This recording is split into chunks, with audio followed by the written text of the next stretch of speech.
was pretty tight for cash and, yeah, slightly drunk too. I entered that old hotel building on a bet with my friend Tommy for an amount of money I'm ashamed to even say.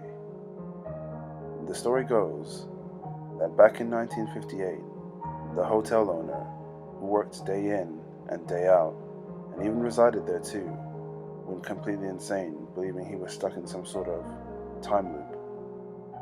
He apparently went missing for 13 months.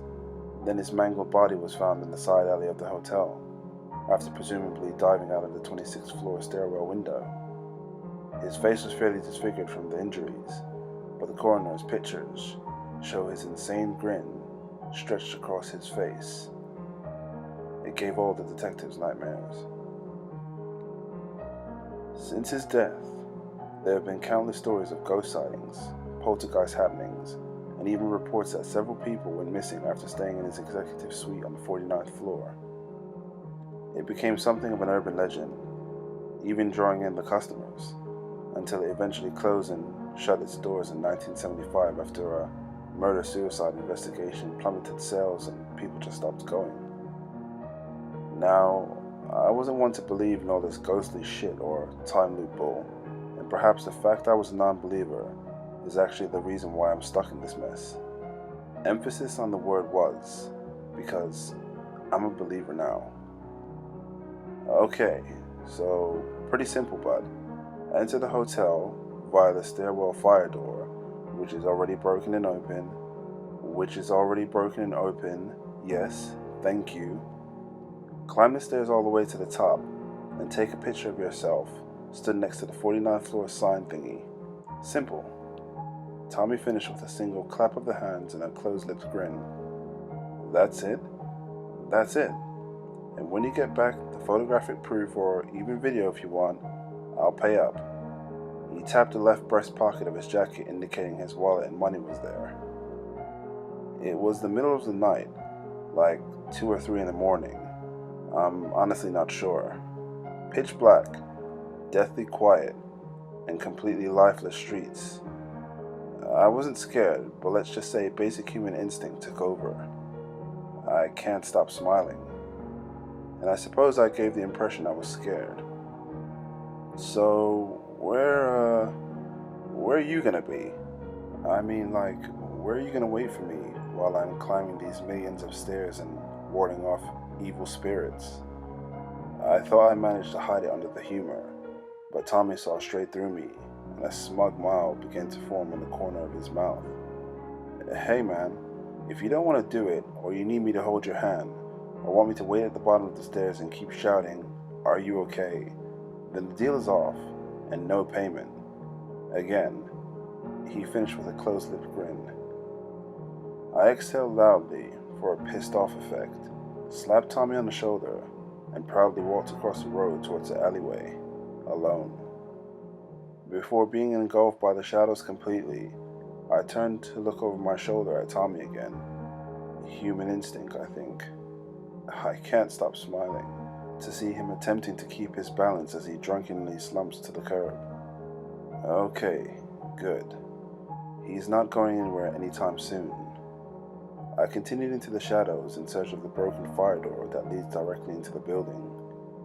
Rumor has it that some teenagers jimmied the door a couple months ago, and the police, or whoever's job it is, have never sealed it up again.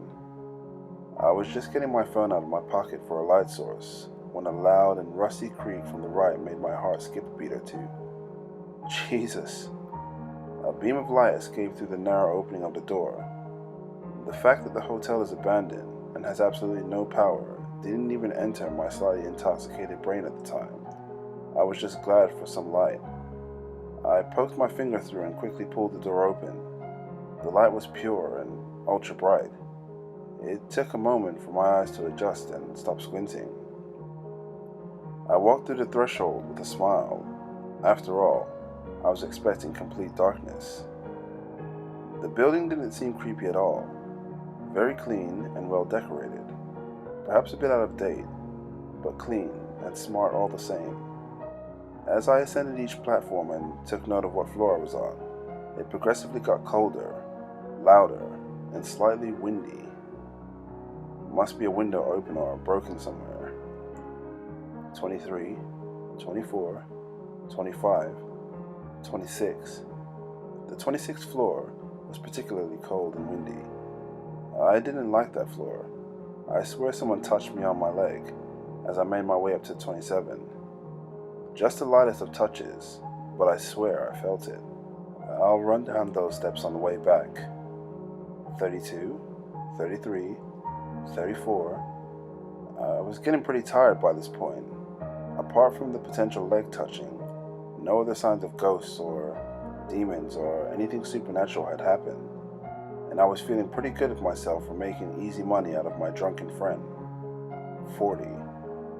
Okay, yeah, pretty out of breath by this point, but I'd come too far to fail now. I decided to take a quick 30-second break, lean on the windowsill and peer out the window at Tommy. I could very clearly make him out, but the guy sat next to him seemed kind of blurry. They were in full conversation, their arms waving and flailing in the air with drunken coordination, and continuously passing a bottle back and forth. Seemed harmless enough. Got a new friend there, Tommy boy. It was weird to hear my own voice echo and bounce off the walls. I sucked in some more oxygen and continued my mission. 44, 45, 46, 47, 48, 48, 40... What the fuck? I stopped on the platform to catch my breath once more, leaning on my knees as if it would help my lungs absorb the oxygen quicker. I kept turning around and looking down the steps I had just scaled, looking up the stairwell to the steps yet to come. What the fuck? I climbed another set of 48. Another set of 48. I stopped and shook my head to myself. Surely I was just seeing things. I climbed another set of 48. Okay, that's it. Fuck this shit. I swiftly whipped out my phone and took a strange-looking selfie of me and the brass plaque stating I was on the 48th floor and began descending the fuck out of there. At least, down is so much easier. 48, 48, 48, 48, 48, 48, 48, 48, 48. I went down 20 or 30 flights maybe, but at each and every level, the brass plaque still stated I was on the 48th floor. I went up and down them stairs, God knows how many times. I tried every single door at each level too, just in case one was left open and I could escape a different way. Not a single door open though. They were all solidly locked, deadbolted and welded, cemented. Who the fuck knows, but them doors were not opening for anyone.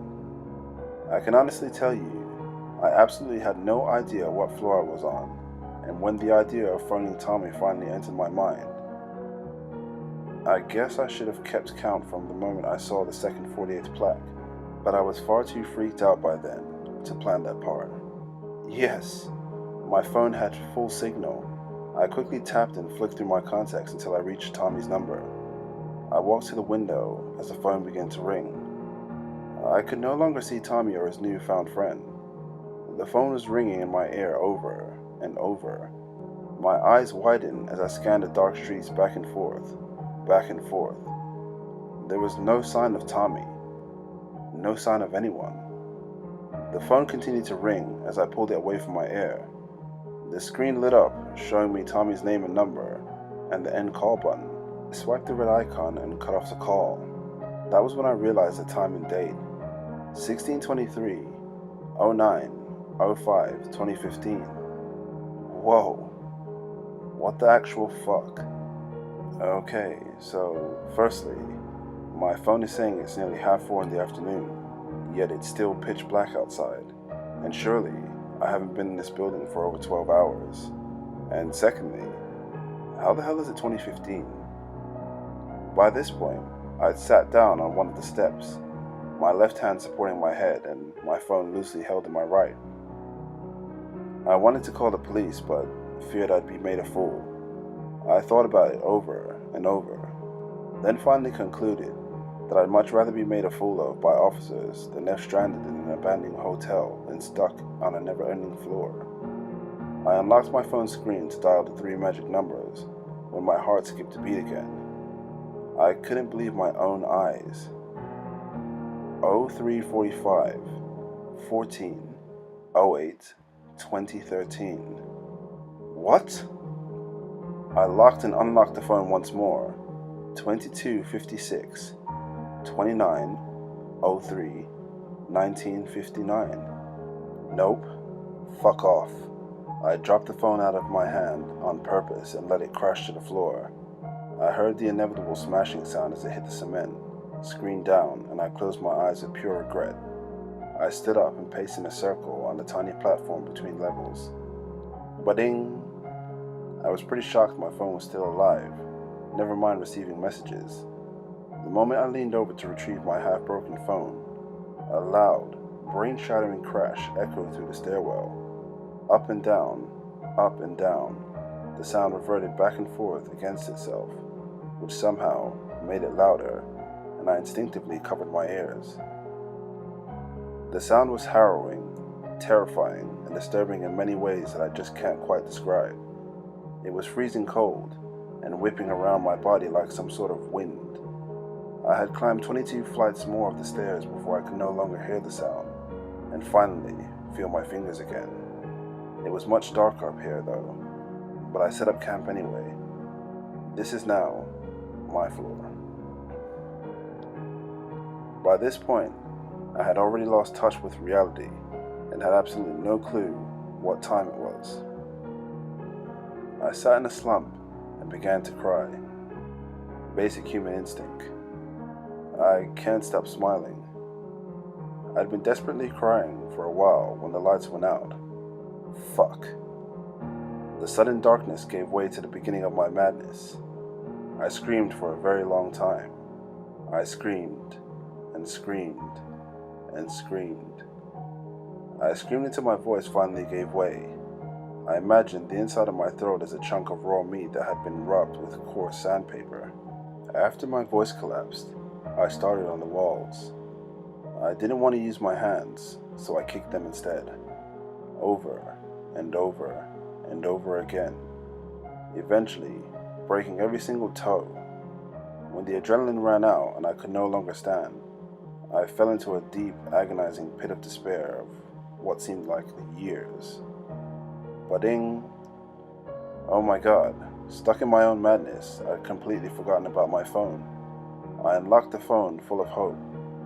The light shot through my retinas like lasers, and I attempted to let out a little scream, but nothing will escape my vocal cords now, so my mouth just draped open in anguish. 12:15, 02, 01, 2019. This time, I just smiled. I walked into the building on 02/01, 2009. My screen was only smashed so I could still use it. First, I tried calling Tommy again, but there was no dial tone, and the voice that spoke was not what I expected to hear. It was low and whispering, raspy and fast. Take the leap to 49. Take the leap to 49. Take the leap to 49. Take the leap to 49. I hung up, smiling. I tried to call the police. Take the leap to 49. Take the leap to 49. Take the leap to 49. Take the leap to 49. I hung up again. My shoulders were swiftly moving up and down in accordance with my soundless laughter. It felt pretty good. Now I can't stop silently laughing to myself. I wanted to claw my own eyes out by this point, and needed something to keep my hands occupied. So I decided to tell you all my story on here. I thought maybe someone might get a kick out of it, or maybe someone can even help me. I don't know. I kind of want to take the leap if I'm honest. The thought just makes me smile. After all, it's just basic human instinct. When my smiling face hit the floor, I thought it was finally over. The air felt warm as it rushed through my raw windpipe. Maybe it wasn't warm. Maybe I'd just been cold for so long. If you think you'd be able to keep your eyes open in freefall, then you're wrong. I can tell you now it's impossible. I can also tell you that you will feel unbelievable agony. Is it worse than a spiral of insanity? Yes, maybe. Imagine the worst hangover you ever had and multiply that by 1,000. Then take a drill to your skull and repeatedly drill for 10 years. That would roughly match the immense pain of one's head smashing clean into the ground. When the pain finally stopped and I opened my eyes, Tommy was waving a bottle of whiskey in my face. Hey, do you want any more or what? We sat there on the curb across the street from the hotel I just left from. Huh? What the fuck? Tommy was persistently, drunkenly waving the glass bottle closer and closer to my face, until I finally grabbed it from him and pushed his drunken ass away from me. I drank the whiskey like it was crisp and fresh water from a Swiss Alp. I took in a deep breath once I'd finished, expecting to vomit the whole thing back up again, but my stomach seemed to be handling it. Perhaps my brain told my stomach, hold it in. Wait until the toxins at least reach me, dude. Then you can throw up all you want. My mind was running at half capacity, and I could barely think. My memory was starting to become foggier by the second as I passed the bottle back to Tommy as I pretended to listen to the drunken nonsense of a story. But in reality, I couldn't hear a single word he was saying. My eyes locked onto the person standing in the window peering out at us. The silhouette could only just be made out. They were standing in darkness, directly in the center of the first floor window pane. It was unsettling feeling their eyes on us, watching us. Tommy accidentally hit me in the face with his forever flailing arms, and I bat him away once more. Dude, ow. Fucking watch what you're doing. Oh, sorry, man. But listen, I lost interest once more and returned my focus to the person in the window that was now no longer there. I squinted my eyes as if to zoom in on the window across the road. Nothing. I could hear music. Tommy finally stopped talking. I guess he could hear it too. The music got louder as he pulled his phone from his jacket pocket. You're ringing me from your pocket again, dude. Oh. I patted my own jacket in search of my phone. I stood up and checked every pocket I was wearing. No phone. Where is it? Wait. I pointed at the hotel building across the road and confusingly looked back at Tommy. Did I already go in there? Huh? What? Tommy looked more drunk than confused, and I realized I wasn't getting a competent answer from him anytime soon. Tommy, I think you should go home, mate. You're too drunk and in need of a bed. I expected him to give more of a fight. He normally does when he's disintegrated. But he instantly nodded his head in agreement and slowly began to rise to a wobbling mess of a stance. And I watched him slowly sway down the street and eventually out of sight. As I walked into the shadow side of the alley, I fell over something metal that clanged and echoed throughout. It was a crowbar. I couldn't see, but I knew what it was. I felt around the darkness for the door, and I somehow knew it was there. I popped the crowbar into the tiny slither between the door and the frame and jimmied the fire door open with one swift movement. That was easier than I thought. A beam of light escaped through the narrow opening of the door. I poked my fingers through and quickly pulled the door open. The light was pure and ultra bright. It took me a moment for my eyes to adjust and stop squinting. Whoa. Have I done this before? 6, 7, 8. I take the steps, 2 by 2, with my eyes constantly on the ground, searching for my lost phone. Is it even in here? 23, 24, 25, 26. Was I expecting to find it? No. Did I find it? Yes. In the middle of the platform of the 26th floor. The moment I leaned over to retrieve my half-broken phone, a loud and brain-shattering crash echoed throughout the stairwell. Up and down, up and down. The sound reverberated back and forth against itself, which somehow made it louder, and I instinctively covered my ears. Okay, that's a really strange feeling. Have I actually done this before? I curled into a ball and sit in the corner of the platform between the levels. The sound whipped around my face and my body as I hid from reality behind my own arms like a 5-year-old child. Throughout the howling, I could hear approaching footsteps increasingly getting louder. Someone's coming up the stairs. I'm still slumped in the corner, but now I bravely raise my head. My mouth fell open in disbelief as a familiar figure came into view up the stairs. It was me. I'm surprised I moved at all, but as he, strolled past me, completely ignoring my presence, I reached out to see if he was real. But he was moving pretty fast, and I only just managed to graze his leg. I say graze, it felt more like I went through him. Me. Do I follow him? Yes. No. Okay, I don't know. Wait, send him a message. I unlocked my phone, got rid of the current Reddit page I was open to, and typed out a message to him, myself. Get out. Honestly, I didn't know what else to put. Budding. I heard the phone's tone vibrate down through the stairs. Surely he'd message back. Will he though? Oh my god. I'm getting so confused.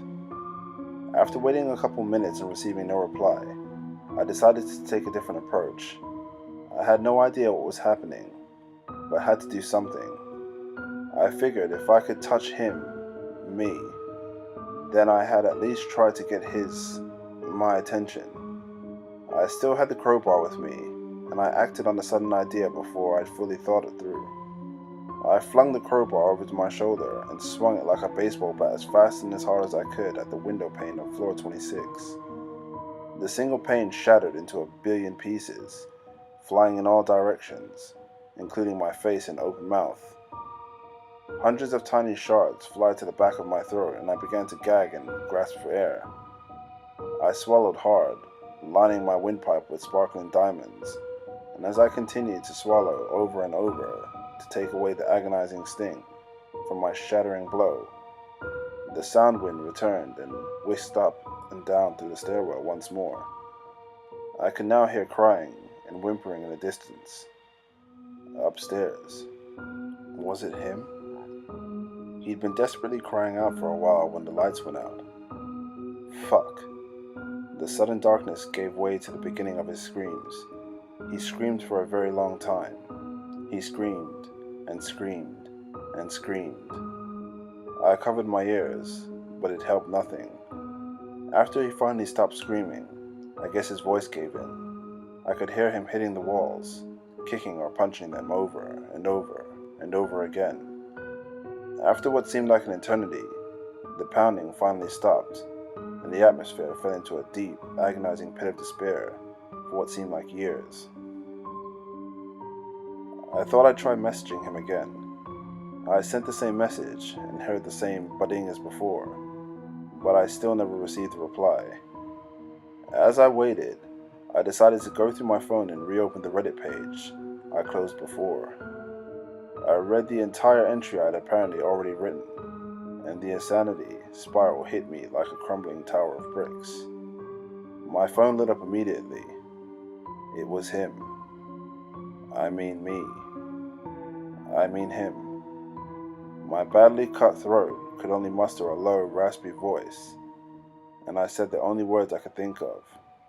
Take the leap to 49. Take the leap to 49. Take the leap to 49. Take the leap to 49.